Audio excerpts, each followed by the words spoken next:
Hello hello. आज हम लोग बात करेंगे इतिहास के बारे में, यानी हिस्ट्री के बारे में। ठीक, सबसे पहले जानते हैं कि हिस्ट्री क्या होता है। हिस्ट्री होता है जब कोई भी भूतकाल में कोई घटना होता है, उस घटना को हम लोग किस रूप में देखते हैं, हिस्ट्री। यानी हिस्ट्री का अर्थ होता है बीती हुई घटनाओं का अध्ययन हिस्ट्री कहलाता है। ठीक, हिस्ट्री का जो पिता थे वो कौन थे, हेरोडोटस। कभी कभी क्वेश्चन पूछ देता है कि बताइए इतिहास के पिता कौन थे, हेरोडोटस। जैसे फिजिक्स केमिस्ट्री बायोलॉजी में भी पूछता, तो उसी तरह हिस्ट्री का कौन पिता थे, हेरोडोटस। अब देखिए, हिस्ट्री के काल को हम लोग 3 भाग में बांट के अध्ययन करते हैं। सबसे पहला भाग होता है प्राग ऐतिहासिक काल, जिसको पाषाण युग कहते हैं, जिसको इंग्लिश में प्री हिस्ट्री के नाम से जानते हैं। ठीक, दूसरा होता है आद्र ऐतिहासिक काल, जिसको हम लोग प्रोटो हिस्ट्री के नाम से जानते हैं।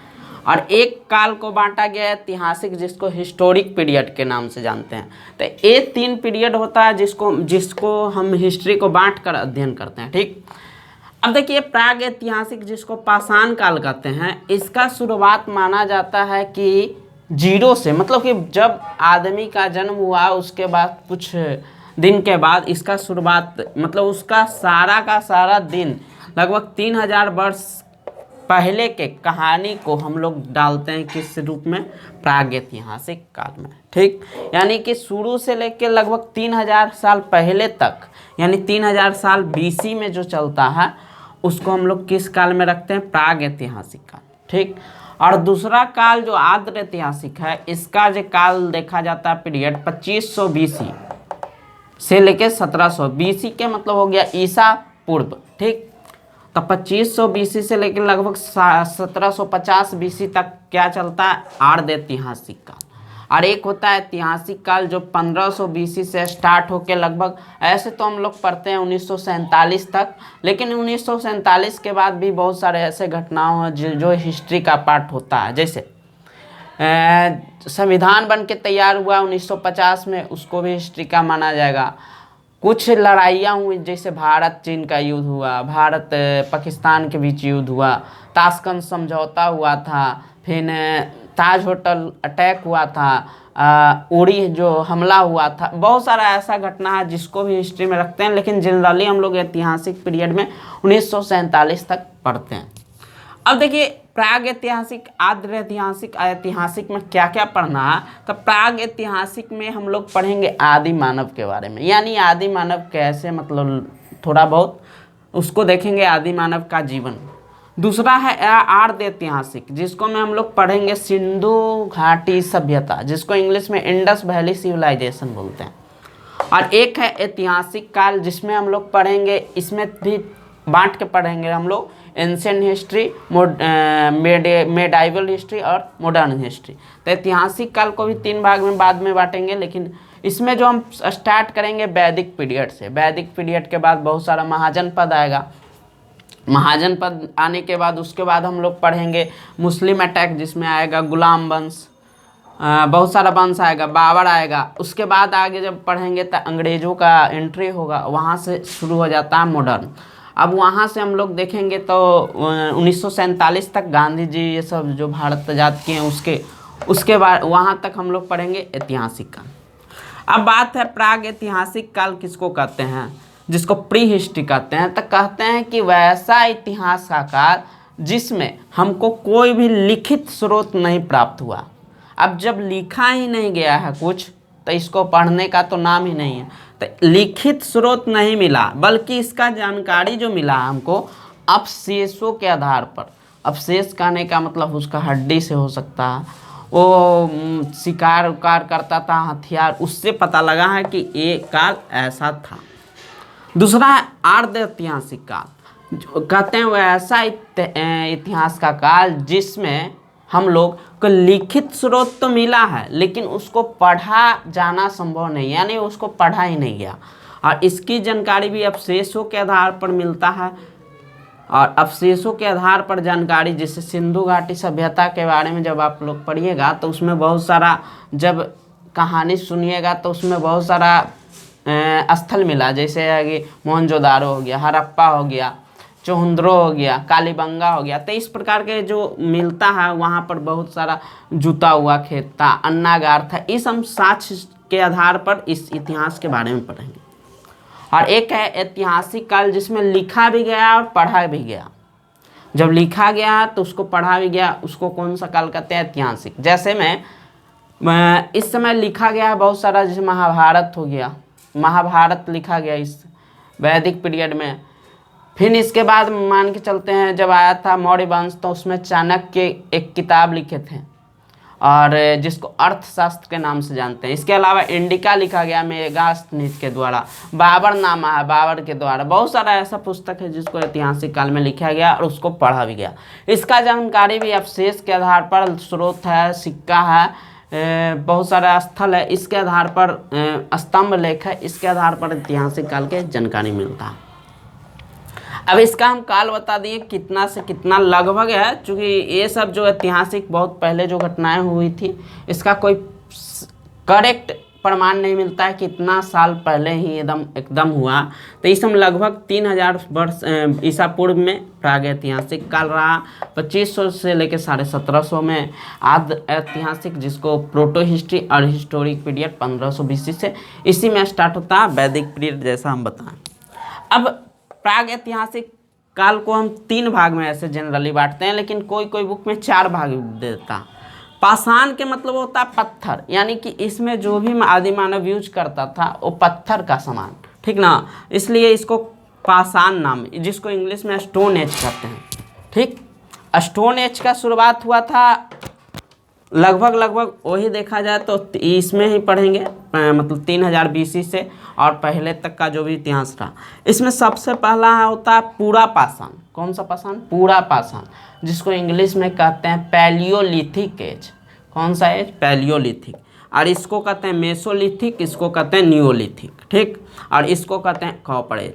कोई कोई बुक में इसके साथ ही दे देता है ताम्र पाषाण, क्योंकि इस समय जब नवपाषाण खत्म हुआ था तब उसके बाद जो कॉपर का खोज हुआ था, कॉपर का नॉलेज हो गया था, इसलिए उसको ताम्र पाषाण बताते हैं आगे।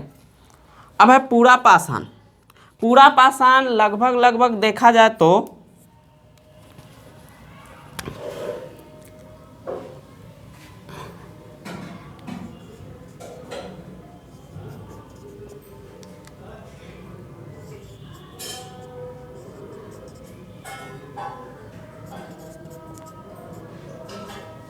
अब देखिए पूरा पाषाण को देखा जाता है 12000 BC से पहले का काल, यानी 12000 BC के पहले का जो भी 12000 ईस्वी पूर्व के पहले का जो काल होता है उसको पूरा पाषाण काल कहते हैं। अब देखिए इस काल में क्या क्या हुआ था। तो आदि मानव को आग की खोज, मतलब जानकारी हो गई थी कि आग क्या होता है, बस उसको खाली जानकारी होती, उसका इस्तेमाल उसको पता नहीं था। आग जो लगा होगा उसका ऐसे बहुत सारा माना जाता है कि घटना हुआ होगा, जिसके आधार पर जैसे कुछ लोग मतलब इतिहासकार के मानना है कि हो सकता है 2 पेड़ जो रहता है उसके बीच आपस में टक्कर हुआ होगा, जिसके कारण घर्षण के कारण आग उत्पन्न हुआ। कोई कहता है कि जो पत्थर था एक दूसरे से टकराया था उससे आग उत्पन्न हुआ था। कोई इतिहासकार का ये भी कहना है कि जब वो लोग मांस का टुकड़ा को काट रहे थे पत्थर से, तो पत्थर से पत्थर पर काटने पर उसके बाद जो घर्षण उत्पन्न हुआ था चोट के कारण, उससे भी आग उत्पन्न हुआ था। तो बहुत सारा मतलब कि अपना अपना एक तरह से मत है। तो सब इसमें पूरा पाषाण में आग की खोज हो गई थी। पूछेगा कि आग का खोज किस काल में हुआ था, तो पूरा पाषाण। लेकिन पूछेगा आग का इस्तेमाल किस काल में मतलब मनुष्य सीखा था, तो उसको कहते हैं नवपाषाण। यानी आग का इस्तेमाल सीखा था नवपाषाण, लेकिन आग का खोज हो गया था पूरा पाषाण। इस काल में लोग आखेट करते थे। आखेट के मतलब है पूर्ण रूप से एक तरह से देखा जाए तो इन लोग शिकार पर निर्भर थे। ये लोग जो भी खाते थे शिकार, जैसे जानवर को मार लिए या तो कंद मूल फल ये सब जो भी रहता था उसको। इसमें एक जगह गुफा चित्र भी मिला। गुफा चित्र मतलब जब उनको नहीं कुछ मतलब टाइम मिलता था तो लोग गुफा के दीवारों पर कुछ कुछ खुरेद कर बनाते थे, जिसको गुफा चित्र कहते हैं। इसके अलावा उनके पास जो हथियार होता था वो पत्थर के, चूँकि उस समय कुछ ज़्यादा मतलब कि डेवलप हुआ नहीं था, तो वे लोग जो अपना हथियार रखते थे पत्थर का, उस समय बहुत बड़ा बड़ा हथियार होता था, चूँकि इनको उतना नॉलेज नहीं था कि छोटा छोटा भी यूज किया जा। तो इस समय पूरा पाषाण काल, जिसको पैलियोलिथिक कहते हैं, इसमें 4 बात याद रखिएगा। आग का खोज, इस समय लोग आखेट यानी शिकार करके जीवन यापन करते थे, प्लस में कंदमूल फल ये सब खा के। इसमें गुफा चित्र, ये इंपॉर्टेंट नहीं है, लेकिन इसमें पूछेगा किस प्रकार के औजार रहता था उनके पास, तो पत्थरों का औजार। ठीक, अब आते हैं आगे जी। आगे होता है मध्य पाषाण काल। कौन सा काल? मध्य पाषाण काल। कहा जाता है कि इसमें छोटे छोटे हथियार, क्योंकि जब देखते होंगे नॉलेज हो जाता है आदमी के, तो धीरे धीरे धीरे वो अपना सुधार करके छोटा छोटा, जैसे कंप्यूटर जब शुरुआत हुआ था तो एक बड़ा रूम जैसा बना था, लेकिन धीरे धीरे धीरे धीरे उसमें सुधार किया गया, और एक ऐसा वक्त आया जिसमें हम लोग गोद में, यानी कि लैप में होता है गोद, उसमें रख के आज यूज कर रहे हैं। तो ऐसा मतलब कि था, शुरुआत में बड़ा बड़ा हथियार था, लेकिन धीरे धीरे जब उनको नॉलेज हुआ छोटा छोटा, आज भी देखते होगा, पहले होगा बड़ा बड़ा कैमरा, आज छोटा छोटा कैमरा भी आ गया। तो इसमें छोटा हथियार था जिसको हम लोग जिसको कहा जाता है क्या? माइक्रोलिथ। क्या कहा जाता है? माइक्रोलिथ। तो कभी कभी क्वेश्चन ऐसे भी पूछ दिया जाएगा कि माइक्रोलिथ का अर्थ क्या होता? तो छोटे जो पत्थर के औजार होते थे उसको माइक्रोलिथ के नाम से जानते थे। एक होता है अंत्योष्टि कार्यक्रम। मध्य पाषाण काल में लोग ये सीख चुके थे। अंत्योष्टि के मतलब होता है जो जब आदमी मरता है तो उसको जलाना या दफनाना, अंत्योष्टि कार्यक्रम कहलाता। इसका शुरुआत मध्य पाषाण काल में हो चुका था। जो हम ये पीरियड लिखे हैं 8000 BC से 5000 BC, ये लगभग का पीरियड है, ऐसा नहीं है कि एग्जैक्ट यही होना चाहिए, क्योंकि हर किताब में आपको अलग अलग मिलेगा। चूँकि ये सब जितना भी प्रागैतिहासिक काल है उसका एग्जैक्ट ईस्वी नहीं आपको मिलेगा, हर किताब में थोड़ा बहुत अंतर मिलेगा। तो ये भी लगभग लगभग है, ऐसा नहीं है कि जो है उतना में अगर कहीं 6 दे दिया तो वो गलत है, लगभग लगभग चलता है इसमें। ठीक, और एक होता है नवपाषाण।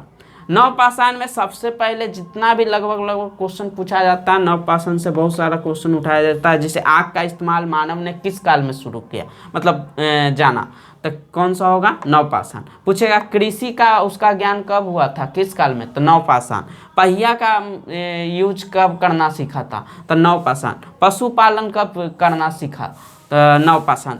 ऐसा माना जाता है कि लोग पशुपालन इसलिए करते थे चूँकि बहुत सारे ऐसे पशु उस समय थे जब मनुष्य को बोझा ढोने में दिक्कत होता था, तब वो जानवरों का यूज करते थे। इससे धीरे धीरे उनके अंदर विकास हो गया पशुपालन के। पहिया का खोज इसी क्रम में हुआ था जब उनको बहुत ज़्यादा देखा होगा कि कोई चीज़, जैसे लकड़ी का टुकड़ा जो रहता है बड़ा बड़ा कटता है तो आपस लुघड़ते रहता, तो लुघड़ने के कारण उसको लगा होगा कि इस पर अगर मान के चलिए लगा देंगे तो इससे आसान होगा खींचने में, इसलिए उसको ज्ञान हुआ पहिया के। और कृषि का ज्ञान इसलिए हुआ था, मतलब इस क्रम में हुआ था कि ऐसा उन लोगों ने देखा था कि जब वे लोग खाते थे और बीज को फेंक देते थे कहीं, तो धीरे कुछ समय के बाद वहाँ पर पेड़ उग जाता था। धीरे धीरे धीरे धीरे उस पर मतलब कि देखते देखते कुछ उन लोगों ने सीखा कि कृषि ऐसे किया जाता है, और उनके अंदर किस चीज़ का विकास हुआ था? कृषि के। एक है ताम्रपाषाण। इस समय जो तांबा था, यानी कभी कभी क्वेश्चन डायरेक्ट ये पूछ लिया जाता है कि बताइए कि मानव ने सबसे पहला कौन सा धातु का ज्ञान प्राप्त हुआ, किस धातु का ज्ञान प्राप्त हुआ था? तो ताम्रपाषाण, यानी ताम्र माने होता है तांबा, यानी तांबा। और इस जब आया था तो लोग इसमें बहुत सारा हथियार तांबा के बनाने लगे थे, इस कारण इस युग का नाम पड़ गया ताम्रपाषाण। ताम्र मतलब तांबा भी रहता था धातु, और पाषाण मतलब कि पत्थर, ये दोनों के मिला के यूज करते थे, इसलिए इसका नाम पड़ा था ताम्रपाषाण काल। ठीक, तो ये था लगभग पाषाण काल के कहानी की पाषाण काल में क्या क्या था, ये कुछ इम्पोर्टेंट पॉइंट, जिसमें आप लोग सबसे ज़्यादा ये ध्यान रखिएगा, आग का इस्तेमाल, कृषि, पहिया, पशुपालन। यहाँ से याद रखिएगा कि आग का खोज कब हुआ। इसमें एक और ही पॉइंट याद रखिएगा कि माइक्रोलिथ का अर्थ या तो डायरेक्ट ये पूछेगा कि मध्य पाषाण काल में छोटे हथियार को किस नाम से जानते थे, तो माइक्रोलिथ।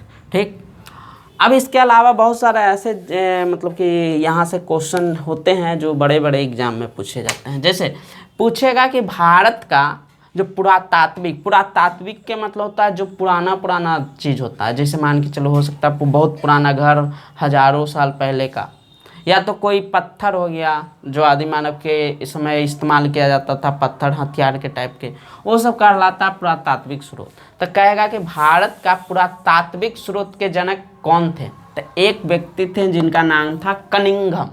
क्या नाम था? कनिंघम। उनको माना जाता है भारत के पुरातात्विक स्रोत का जनक। जबकि विश्व में जो है वो ब्रूस नाम के एक व्यक्ति हैं, उनको माना जाता है विश्व का पुरातात्विक स्रोतों के जनक। एक और याद रखिएगा, विश्व का सबसे बड़ा पुरातात्विक संग्रहालय यानी म्यूजियम, जहाँ बहुत सारा पुराने चीज़ रखे जाते हैं। तो विश्व का सबसे बड़ा जो है म्यूजियम है पुरातात्विक स्रोत का, वो है कोपेनहेगन डेनमार्क की राजधानी है वहीं।